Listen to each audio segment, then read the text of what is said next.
बातमी सांगलीच्या राजकारणातून समोर येते। विश्वजित कदम वाघच आहे, संधी बघून वाघ झडप टाकतो असं आता विशाल पाटलांनी म्हटलंय। काँग्रेसचे बंडखोर उमेदवार विशाल पाटील यांनी आता थेट संजय राऊतांना टोला लगावलेला आहे। काही दिवसांपूर्वी संजय राऊतांनी टीका केलेली होती।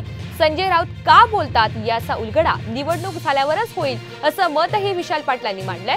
सांगली लोकसभेमध्ये वारं फिरलं नाही तर वाऱ्याचे आता वादळ झालेलं आहे असंही विशाल पाटलांनी म्हटलंय आणि सांगलीमध्ये विजय निश्चित झालेला आहे असंही मत आणि असा विश्वास विशाल पाटलांनी व्यक्त केला।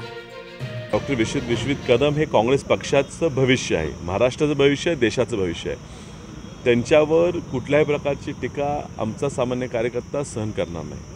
हे संजय राऊत साहेब त्यांच्यावर का बोलतात, कसे बोलतात ते कळत नाही।